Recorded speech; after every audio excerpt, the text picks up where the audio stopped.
Assalamualaikum warahmatullahi wabarakatuh. Alhamdulillahirrabbilalamin. Salatu wassalamu ala asyrafil anbiya wal mursalin. Sayyidina Muhammadin wa ala alihi wa sahbihi ajma'in. Amma ba'du. Para pemirsa Khilafah News yang dirahmati oleh Allah Subhanahu wa taala, jumpa lagi dengan program Kabar Petang hari ini Sabtu 14 Januari 2023. Kita akan membahas tema-tema terkini dengan narasumber yang kredibel, terpercaya, tentu saja dalam pandangan Islam. Inilah kabar petang selengkapnya.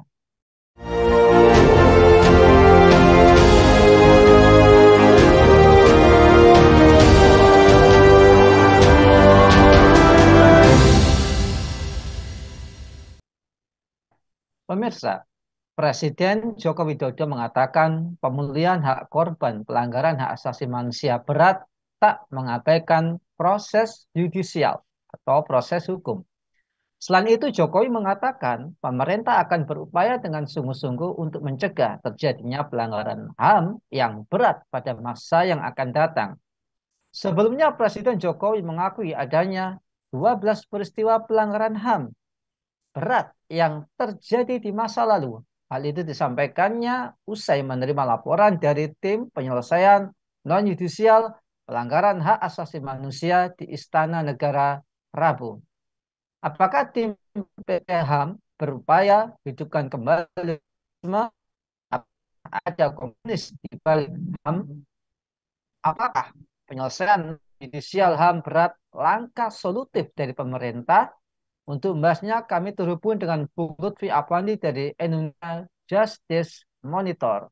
Assalamualaikum Bung Lutfi.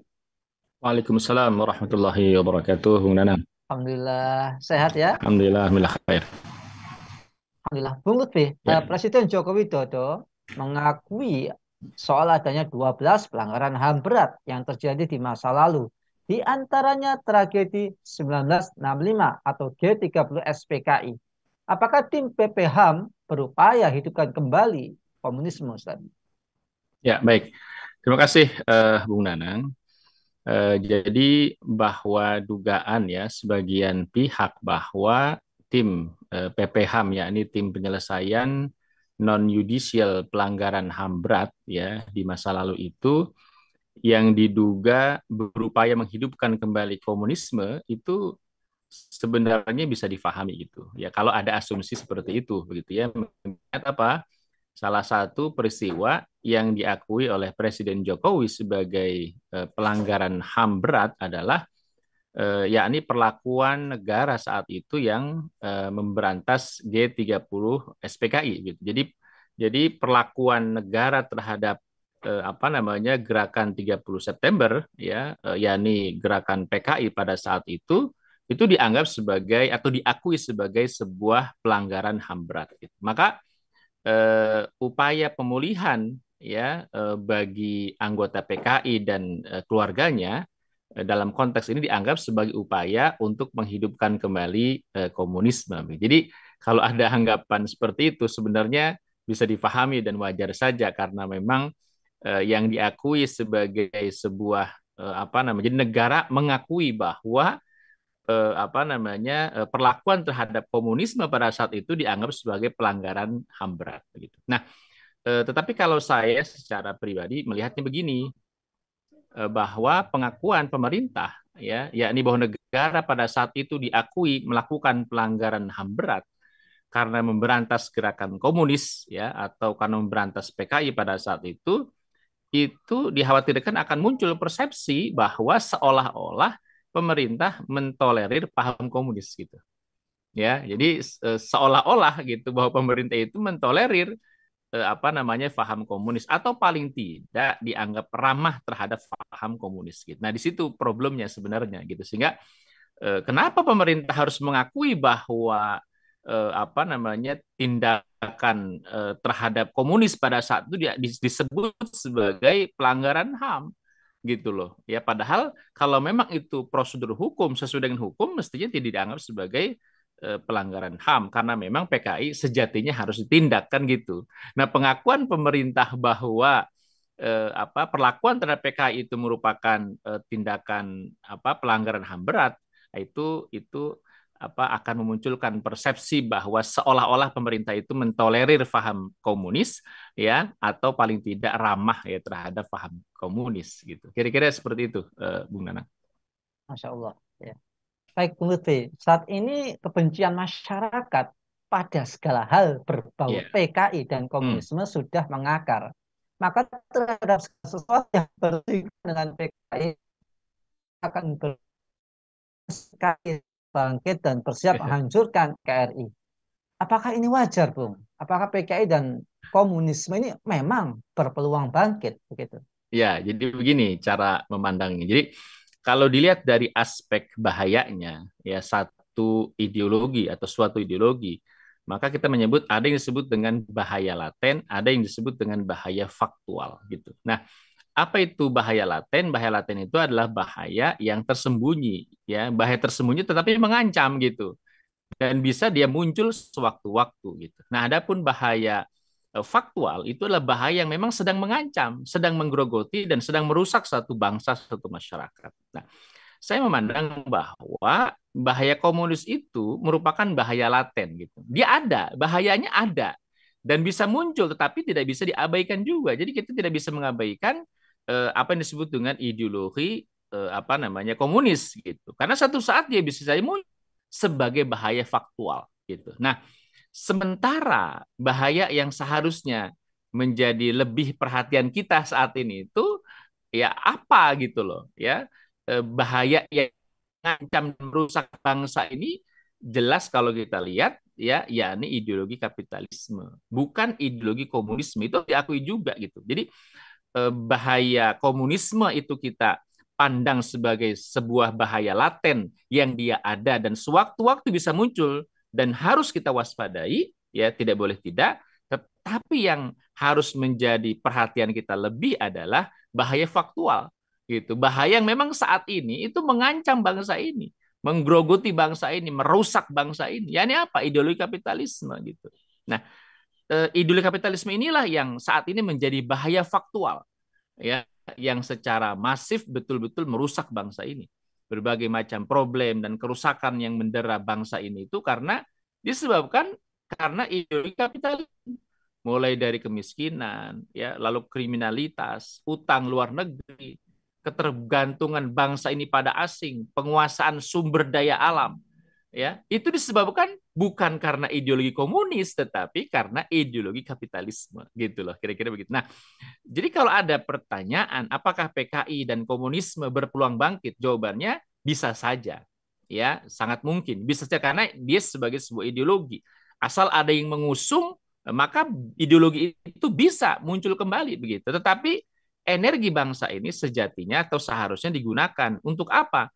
Untuk mengenyahkan ya, menyingkirkan ideologi yang saat ini sedang eksis. Ya, dan masif merusak bangsa kita ini. Ya ini apa? Ideologi kapitalisme. Jadi bukan hanya sekedar menyingkirkan tentunya, tetapi juga menghadirkan solusi ideologi yang apa yang sahih, ideologi yang benar gitu. Ya tentu kita sebagai seorang muslim meyakini bahwa ideologi yang apa yang dapat menyelesaikan berbagai macam problem itu adalah ideologi Islam.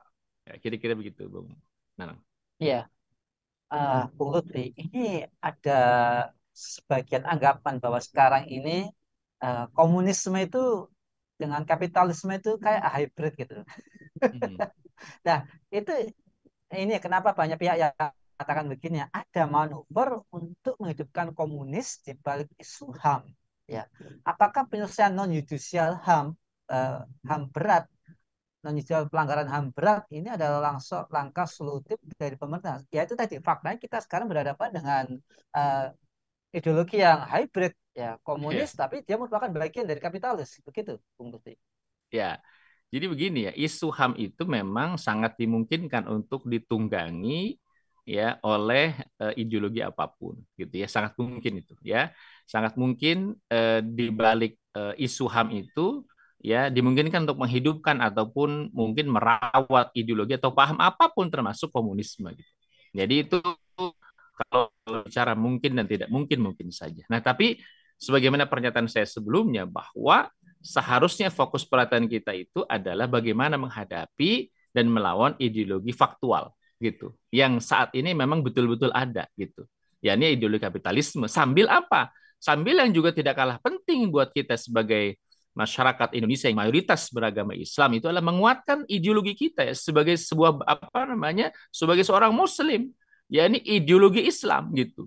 Nah, ketika kemudian kita menguatkan diri kita, mengokohkan diri kita, akidah kita, ideologi kita dengan ideologi Islam, maka sebenarnya akan mudah mendeteksi itu di mana ini apa namanya ideologi komunisme itu, betulkah ideologi komunisme itu bangkit gitu atau kemudian ada, ya. Jadi pisau analisis kita sebagai seorang muslim yang berideologi Islam itu akan mudah mendeteksi sekaligus mudah untuk mengcounter, ya ini ideologi apa yang saat ini kemudian sedang berkembang, ya ideologi apa yang kemudian saat ini bahkan sedang apa namanya merongrong atau merusak bangsa ini. Itu yang pertama. Yang kedua, terkait dengan penyelesaian non yudisial ya terhadap pelanggaran HAM berat ya yang dilakukan oleh pemerintah begitu. Menurut saya ini kalau menurut saya ini hanya akan menguatkan apa yang disebut dengan impunitas gitu. Jadi malah saya khawatir malah ini langkah untuk melakukan apa pembebasan dari aspek legalnya, dari aspek yudisial, dari aspek hukumnya gitu loh. Jadi karena sudah dimaafkan gitu atau karena sudah diakui itu sebagai sebuah pelanggaran berat dan pelakunya keluarganya disantuni secara material, dikasih beasiswa segala macam, ini seolah-olah masalahnya selesai gitu loh. Nah gitu. Jadi saya khawatir itu akan menguatkan apa impunitas itu. Jadi pembebasan apa namanya dari hukum gitu. Nah, jadi seolah-olah pemerintah itu kemudian telah menyelesaikan kasus pelanggaran HAM berat dengan mengakui itu gitu. Ya, padahal sejatinya secara hukum, secara yudisial apa namanya sama sekali belum selesai kasusnya gitu. Sama sekali belum selesai gitu. Ya, dan bisa jadi ke depan itu akan diklaim ya oleh pemerintah Jokowi misalnya atau Jokowi mengklaim bahwa kasus pelanggaran HAM berat ya itu di masanya sudah selesai gitu. Ya, kenapa? Karena dia sudah mengakui itu sebagai sebuah pelanggaran HAM berat dan korbannya lalu kemudian keluarganya itu disantuni oleh negara. Ada dikasih beasiswa, ada dikasih apa namanya uang dan seterusnya dan seterusnya. Jadi saya juga melihat ya upaya pemerintah yang memberikan bantuan jaminan kesehatan kepada korban dan keluarganya, bantuan sosial, beasiswa dan seterusnya, itu bisa jadi itu cara agar keluarganya apa keluarga korban itu tutup mulut gitu. Ya karena sudah dikasih apa? Sudah dikasih bantuan, bantuan kesehatan, bantuan sosial, beasiswa dan seterusnya gitu. Jadi khawatirnya cara untuk menutup mulut korban dan keluarganya gitu. Ya, apa dan tidak menuntut penyelesaian melalui jalur hukum. Nah, itu bahayanya gitu. Bahkan seolah-olah ibaratnya itu apa nyawa itu bisa ditukar dengan uang gitu. Nah, itu menurut saya bahayanya. Ketika pemerintah mengakui itu pelanggaran HAM berat dengan memberikan bantuan beasiswa, kesehatan, bantuan sosial dan seterusnya seolah-olah pelanggaran HAM berat selesai pada masa pemerintahan Jokowi gitu. Nah, itu yang menurut saya menyesatkan itu. Iya, insya Allah. Ya, kita jadi teringat pada kasus pada Ustadz Siono. Ya, Ah, kemudian yang terakhir ini para laskar FPI di tragedi tuh, kilometer 50 gitu ya, Ustaz. Nah, apakah tuh. pemerintah ini berlaku adil kepada mereka ya? Dan termasuk pada Ustadz Siono yang diduga teroris tapi ternyata bukan teroris begitu. Iya, Masya Allah. Apakah aparat penegak hukum ini sering gitu ya bertindak extraordinary yang sering bertentangan dengan hukum acara, bahkan sering terjadi extrajudicial killing seperti yang terjadi pada tragedi kilometer 50 yang jumlahnya bisa mencapai ratusan nyawa meninggal dunia sebelum diadili secara patut ya. Apakah pemerintah ini diskriminatif gitu, Ustaz? ya. Baik ya, Bung Nana. Jadi begini ya, ini yang kemudian menjadi pertanyaan publik. Ini banyak publik itu bertanya. Nah, apa pertanyaannya gitu? Kenapa kasus pelanggaran HAM berat yang diakui pemerintah hanya 12 peristiwa? Kenapa? Hmm. Nah, itu pertanyaan. Betulkah hanya memang 12 peristiwa yang diakui sebagai sebuah pelanggaran berat? Kenapa peristiwa yang disebut dengan pelanggaran berat itu hanya dalam rentang waktu 1965 sampai 2003? 1965 sampai 2003. Lalu kemudian apakah tidak ada pelanggaran HAM berat pada masa pemerintahan Presiden Joko Widodo? Nah, itu pertanyaan itu ya.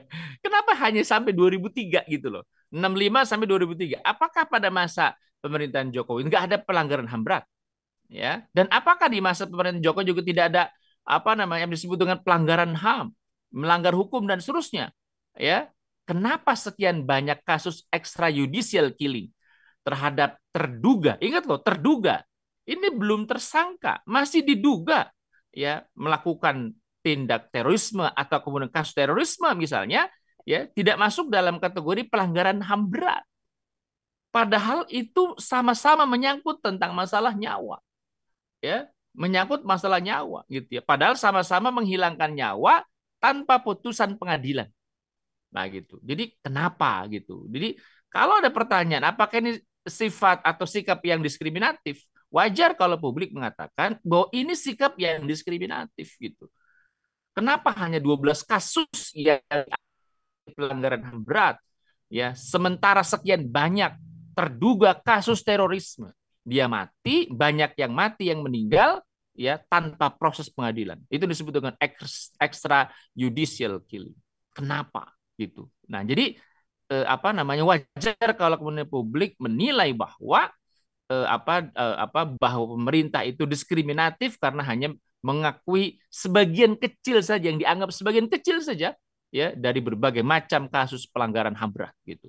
Nah, ini juga menjadi koreksi ya apa namanya bagi pemerintah apa khususnya begitu bahwa berlakulah adil gitu. Berlakulah adil, melihat secara objektif ya. Jangan kemudian karena apa korbannya itu pihak tertentu, maka ini kan muncul semacam dugaan. Kenapa kalau korbannya PKI misalnya itu kemudian diakui sebagai pelanggaran HAM berat, tetapi kenapa kalau korbannya itu umat Islam?